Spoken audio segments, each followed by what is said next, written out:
हाँ जी, सभी को साथ संगत जी। वाहिगुरु जी का खालसा, वाहिगुरु जी की फतेह। जैसा कि हमारा स्वाध्याय चल रहा है, साया हत तो बाबा नानक बुक का। तो जैसे कि हम जानते हैं कि जो मुश्ताक हुसैन जी हैं, वो अपने पिताजी के साथ मक्के का हज करने के लिए जा रहे हैं, लेकिन रास्ते में ही उन्हें मिल जाती है ये किताब, साया हत तो बाबा नानक, और उनका मन ये किताब पढ़कर बदलने लगता है।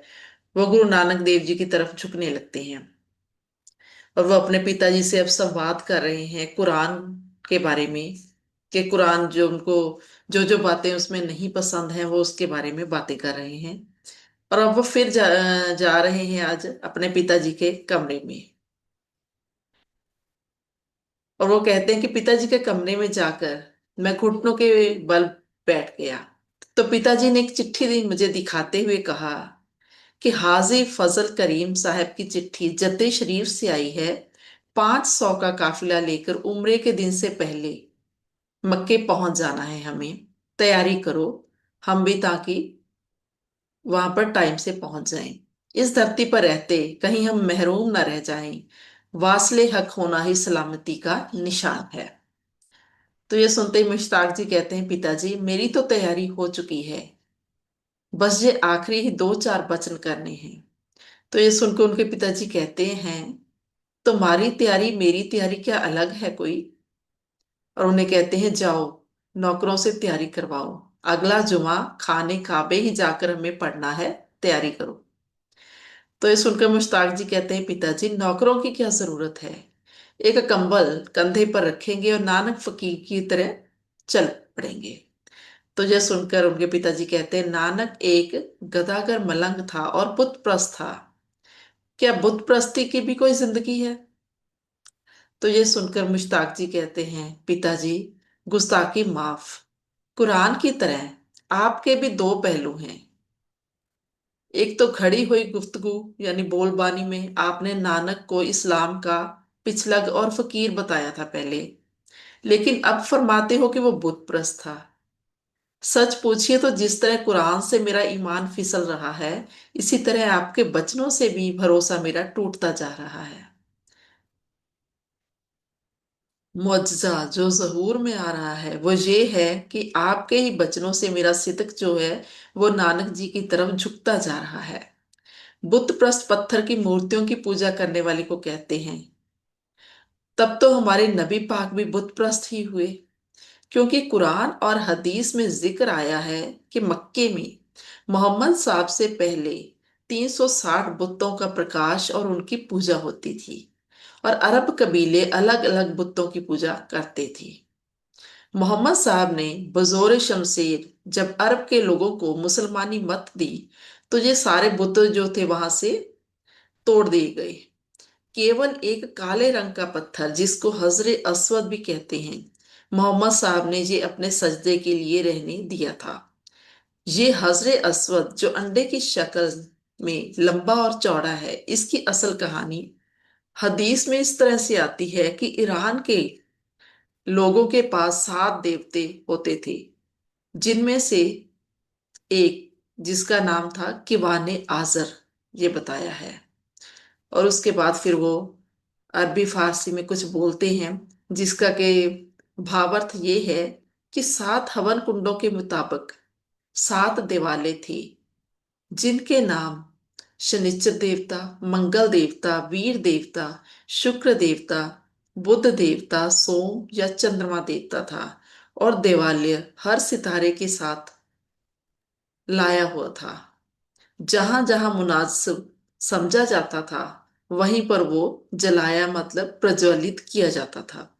और ये भी लिखा हुआ है कि पुराने बादशाहों के जमाने में ये जो स्थान है, यहाँ पर मंदिर थे ये, मतलब काबा में बैतुल मुकद्दस, मोहम्मद की कब्र जो कि मदीना है वहां पे, हजरत अली का मकबरा नसफ, इमाम हुसैन की करबला, बगदाद में बागे बहश्ती, मूसा की कब्र को कहते हैं, बल्ख में अली का बड़ा भारी बाग, ये सब वो कहते हैं देवताओं के मंदिर थे पहले।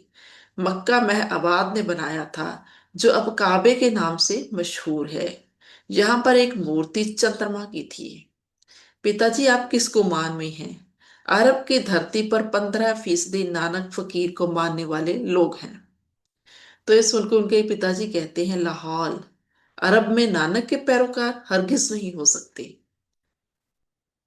तो मुश्ताक जी कहते हैं, किबला, अगर हुक्म हो तो किसी एक से आपकी मुलाकात करवाऊं? तो उनके पिताजी कहते हैं, जरूर, मुझे बड़ी खुशी होगी। तो जहां पर वो ठहरे हुए थे, जिस कमरे में, जिसको वो हुजरा कह रहे हैं, तो अपने हुजरे में आकर मुश्ताक जी ने सबसे पहले नौकर से चाय की प्याली मंगवा कर पी, और फिर शहर में एक सज्जन के घर पर पहुंचे, जिनके पास श्री गुरु नानक देव जी के महाराज के एक अम, पांव का खड़ाऊं थी उसके पास, और जपजी साहब की पोथी थी। इसका नाम था महबूब इब्ने जाफर। जैसे कि पीछे जिक्र आ चुका है, हजरत इमाम जाफर उनकी औलाद में से ये थे। तो जब नमाज हो गई, नमाज के बाद इन्होंने मुलाकात करवाई अपने पिताजी से इनकी। तो दोनों के बीच, वो कहते हैं, बड़ी देर तक वचन विलास होते रहे। महबूब ने बताया कि खिलाफत के प्रभाव से हम तबलीगी नानकी नहीं कर सकते, वरना कुल देश नानक शैया हो जाए। मतलब हम खुल के जो है वो नानक के बारे में बात नहीं कर सकते, क्योंकि सभी यहाँ पर मुसलमान है, तो हमारा खिलाफत मतलब विरोध यहाँ पर होगा। वो कह रहे हैं, नहीं तो पूरा देश जो था वो नानक शैया हो सकता है। एक पोथी जो उनके पास थी, उसमें लिखा था कि जब इनके बुजुर्गों ने गुरु जी से खुशियां प्राप्त की थी, तब केवल यहाँ पर एक ही घर था, लेकिन अब मदीने में 114 घर नानक शाही हैं, जो कि जटाजूट हैं, और केवल नानक की ही पूजा करते हुए एक खुदा के कायल हैं। तो थोड़ी देर बाद अब वो जो सज्जन आए थे, महबूब जिनका नाम था, वो विदा हो गई। तो उनके जाने के बाद अब मुश्ताक जी के पिताजी कहते हैं अपने बेटे से कि वाह, क्या दैंत शक्ल है, ना लबे हैं, भाव के लबों के बाल मतलब कटे हुए नहीं थे उनके, ना शक्ल इंसानी है, क्या ये भी कोई जिंदगी है? जुओं का घर बना रखा है। अरे जाने दो मुश्ताक, ये तुमने कौन सी खेल बना ली है? अरे बंदे को ही सजदागाह बना लेना या उस पर ईमान रखना, ये कहाँ की दानाई है? लाहौल वल्ला कुवत। अरे ये सब शैतानी हरकतें हैं। तो अब जब ये कहा उनके पिताजी ने, तो मुश्ताक जी कहते हैं कि मेरे जो ये बुजुर्ग ने दो बातें ऊपर कही हैं, तो इसके बारे में वो कहते हैं कि उन्होंने साबत सूरत को जुओं का घर बताया है, मतलब उनके क्योंकि बाल थे रखे हुए, इसलिए वो कहते हैं कि वे ये जुओं का घर था। दूसरे, उन्होंने बंदे को माथा टेकना जो है वो कहते हैं कुफर बताया है। तो इन बातों का उत्तर कुरान की तालीम द्वारा ही देना योग्य है। वो बताते हैं कि पाठक जन, पीछे हमने पढ़ा है कि मक्के में हजूर ने काजी रुकनुद्दीन को तौहीद का उपदेश देते हुए, उसके शंकों को निवृत्त करते हुए, सूरत हज यानी कुरान में से सिख मत भाव साबत सूरत बताई थी उन्होंने, कि कुरान में भी ये लिखा हुआ है। तो उन्होंने अपने पिताजी को बेनती की कि खुदावंद करीम ने शुरू से ही इंसान को बालों वाले शरीर के साथ पैदा किया है, इसलिए इंसान को लाजमी है कि जिस तरह खुदावंद करीम ने भेजा है, उसी हाल में उसको रहना चाहिए, यही उचित है। खुदा अंतर्यामी है, अगर उसको अपने बंदों की करनी पसंद होती, तो वो जेरे बगल, जेरे नाफ और लबों के बाल पैदा ही ना करता, और हर इंसान को खतना शुदा, मतलब जैसे मुसलमान सुन्नत करते हैं, उसको कह रहे हैं कि सुन्नत करके ही इंसान संसार में भेजता। खुदा ने जब हुक्म अदूली और मनमत हद से ज्यादा प्रधान होती हुई देखी, तो अपने घर मकानुल बैत यानी काबे में जब कोई हज करने के लिए मखलूक को अपने कलाम के द्वारा, मतलब अल्लाह ने कहा कि अगर कोई हज करने आएगा तो उसके गुनाह बख्शे जाएंगे, और जो हज और उम्रे की रीति को करेगा वो बख्शिश का अधिकारी है। फिर जो भी मुसलमान शदाई होकर हज की तैयारी के लिए, वो कहते हैं, हजारों दिराम खर्च करके जब रज लबैत के दायरे में पहुंचता है तो खुदावंद करीम उसको इस दायरे में दाखिल होने से पहले ही हदायत के तौर पर हुक्म करते हैं कि सूरत बकर भाव पूरा करो हज और उम्रे को, अल्लाह के पास आओ जिस तरह से तुम हो, और कुर्बानी दो और अपने सिर को मत मुंडवाओ। ये मतलब वो कुरान में से उदाहरण दे रहे हैं, कुरान में ये लिखा हुआ है। मतलब यहाँ पर वो कहते हैं कि बताया कि हज वाले प्रेमी मुसलमान के लिए जटाजूट यानी साबत सूरत हो जाना उसका पहला फर्ज होगा। इसरा रोल शरीयत के 5वें अध्याय में जिक्र आया है कि इंसान ने अपनी खूबसूरती का बड़ा मुद्दा हजामत यानी बाल कटवाने को ही बना लिया है, लेकिन उसको भी हज के दिनों में यह स्पष्ट तौर पर मना कर दिया गया है, जो कि बहुत मुश्किल लग रहा है। लेकिन कुरान पाक में ये हुक्म है कि कुर्बानी करने वाले के सर पर उस तरह ना फिरा हो और उतने दिन तक जब तक शरीर की सलामती वो नहीं रखेगा, अगर तो उसकी हज उम्रा कुर्बानी कबूल नहीं होगी। ये फैसला वो कहते हैं कुरान मजीद का है। तो अब उनके पिताजी कहते हैं बस तब तो ये साबित हो गया कि उतने ही दिन हजामत नहीं करवानी जितने दिन हज के हैं। हमेशा के लिए तो अलैहिस्सलाम वसलाम की सुन्नत भाव हुक्म की ताबेदारी ही करनी है। तो मुश्ताक जी कहते हैं कि हजरत मोहम्मद अलैहिस्सलाम वसलाम भी जटाजूट थे।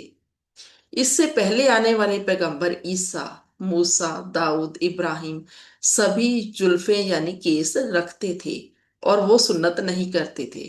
तो वो कहते हैं मैं ये समझता हूं कि हर वो मुसलमान जो दीनियात की बरकतें हासिल करके दरगाही ईज़दी में पहुंचने की ख्वाहिश रखता है और अपने आजू रब्बुल आलमीन की नजर करना चाहता है, उसके लिए तो ये जरूरी ही नहीं बल्कि उसका ये फर्ज है कि वो अपने शरीर के बालों की रक्षा करे और दी हुई दात की सलामती के साथ वो दरगाह में पहुंचे।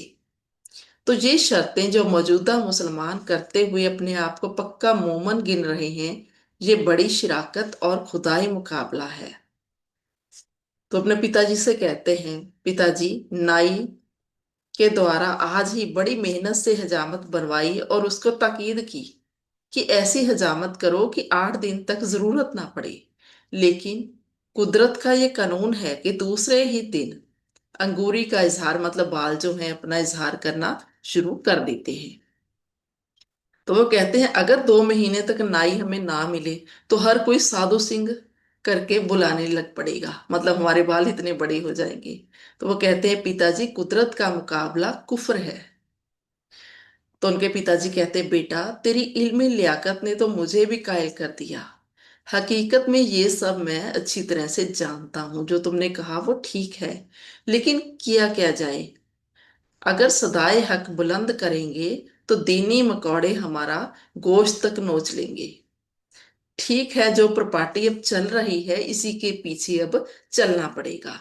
तो मतलब उनके पिताजी जो हैं वो सब समझते हैं कि ये बातें जो उनका बेटा कह रहा है सच है, लेकिन उनको पता है अगर हम आवाज बुलंद करेंगे तो उनको मार दिया जाएगा।